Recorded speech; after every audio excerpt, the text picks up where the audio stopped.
Combien d'argent l'Amérique de Donald Trump, ou l'Amérique en général, se fait sur la guerre en Ukraine? Parce qu'on a tendance à entendre notre ami Donald Trump pleurer continuellement sur le fait que les pauvres Américains sont en train de se saigner aux quatre veines pour l'Ukraine et que c'est dégueulasse, etc., qu'ils ont dépensé 500 milliards, 300 milliards de plus que les Européens, et puis un autre jour c'est 200 milliards, puis un autre jour c'est 150 milliards. Avec Donald Trump, on ne sait jamais.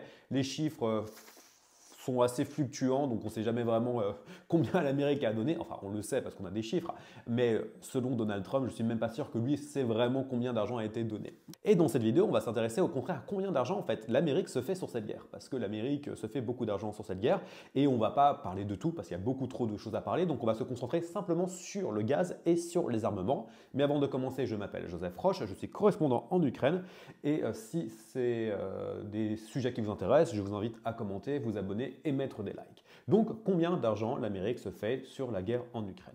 Alors, déjà, il faut prendre en compte le fait que l'Amérique a toujours vu d'un mauvais œil le fait que nous, les Européens, achetions du gaz russe, en particulier les Allemands qui achetaient du gaz russe vraiment peu cher avant la guerre d'invasion de 2022. Et du coup, quand nous avons arrêté à acheter du gaz russe, les Américains étaient très contents parce qu'ils ont pu nous vendre du gaz LNG, donc du gaz liquéfié, au prix du marché. Ils n'ont pas forcément pris en compte le fait qu'il y ait une inflation assez importante sur les prix des hydrocarbures, mais ils nous ont vendu rubis sur ongles au prix du marché du gaz LNG. Parce qu'on a dû trouver des alternatives au gaz russe, parce qu'il ne faut pas oublier que c'était 50% de l'importation de gaz allemand venait du gaz russe. Du coup, on a trouvé du gaz en Norvège, on a trouvé du gaz bien sûr en Algérie, on a trouvé du gaz un peu partout dans certains pays alliés. La France fonctionne grosso modo au nucléaire avec du gaz, mais pas tant que ça. C'était vraiment beaucoup plus pour des pays comme l'Allemagne. Et du coup, qu'est-ce qu'on a fait? On a acheté du gaz américain. Et du coup, les estimations qu'on a pour le gaz américain qu'on a acheté rien qu'en termes de profit, c'est 280 milliards de profit de gaz 280 milliards de dollars de profit de gaz LNG qu'on a acheté aux Américains et en plus ça risque de pas de s'arrêter donc c'est profit gagnant, comptant, etc. Donc 280 milliards, ça dépasse déjà amplement l'argent qui a été donné à l'Ukraine et ça c'est vraiment simplement pour l'année 2022, 2023 et 2024. Et par contre, là, et c'est là où c'est plus intéressant, et d'ailleurs on va simplement se concentrer sur une année, on va même pas se concentrer sur 2022-2023, on va se concentrer sur une année, pour les ventes d'armes, parce qu'il est important de prendre en compte que nous, les Européens, quand nous donnons des armes aux Européens, pardon, quand nous donnons des armes aux Ukrainiens, on va réacheter ces armes quelque part. Et où est-ce qu'on les rachète? Et bien évidemment, on les rachète chez les Américains. Du coup, pour les Américains et pour le complexe militaro-industriel, c'était vraiment tout bénef parce que rien que pour l'année 2024, et ce sont les chiffres de l'agence Reuters, l'Amérique, enfin le complexe militaro-industriel américain a eu une croissance de 45%. Je ne sais pas si on se rend compte de ce que c'est, 45% pour l'année 2024. Alors, tout n'est pas que à cause de l'Ukraine, grâce à l'Ukraine. Hein. Il y a aussi un bon tiers qui est parti en Israël pour continuer à bombarder Gaza. Mais une grande majorité de cette aide vient bien sûr du fait que les Européens rachètent du matériel américain. Et on parle d'un profit de 380 milliards pour le complexe militaro-industriel simplement pour l'année 2024. Je ne parle même pas des chiffres de 2022-2023. Donc si on prend le gaz et les armes, l'Amérique se fait un fric monumental sur la guerre en Ukraine.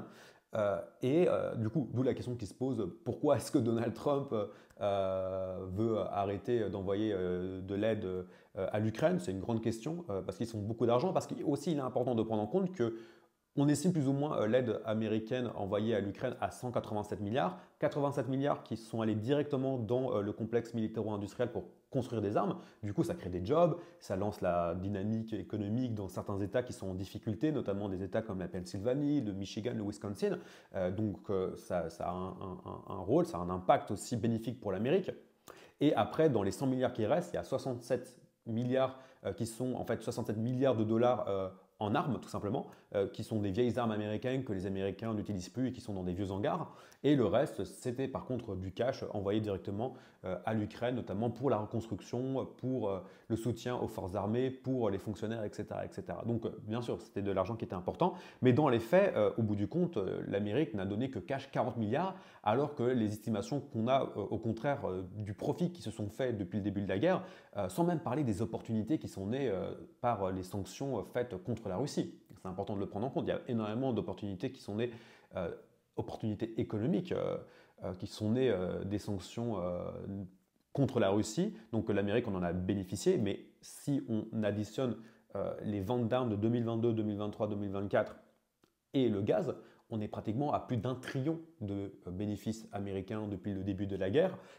Donc si vous faites le calcul, c'est l'aide qui a été envoyée à l'Ukraine, c'est moins de 8% du bénéfice, on s'entend. Donc c'est pour ça qu'il ne faut pas tomber non plus dans les écueils du... D'ailleurs, c'est dommage, il faudrait que je fasse cette vidéo en anglais parce qu'elle aurait beaucoup plus intérêt à être dit aux Américains qu'à un public francophone. Mais voilà, tout ça pour dire que l'Amérique se fait de l'argent sur cette guerre. C'est faux de penser que l'Amérique est en train de se saigner. D'ailleurs, dans une certaine mesure, c'est aussi faux de dire que nous, les Européens, on est en train de perdre de l'argent dans cette guerre. Dans le pire des cas, c'est un très bon investissement dans notre défense. Dans le meilleur des cas, aussi, nous, on vend des armes. Il ne faut pas oublier que ce n'est pas du cash qu'on donne aux Ukrainiens parce qu'on aime bien les Ukrainiens. Non, il y a bien sûr des prêts, il y a des dons, mais il y a aussi de l'achat de matériel qui booste aussi, dans une certaine mesure, notre industrie. Mais ça, ce sera pour une prochaine vidéo. Donc, si ça vous a plu, je vous invite à vous abonner, mettre des likes et on se retrouve prochainement pour une vidéo sur l'Ukraine ou autre. Il y a beaucoup de choses à dire. D'ailleurs, si ça vous intéresse, mettez-moi des commentaires, mais surtout dites-moi le genre de vidéo et de sujet que vous voulez que je traite et si je me sens compétent pour le traiter, je le ferai. Donc voilà, passez une très bonne journée et on se retrouve bientôt pour une prochaine vidéo.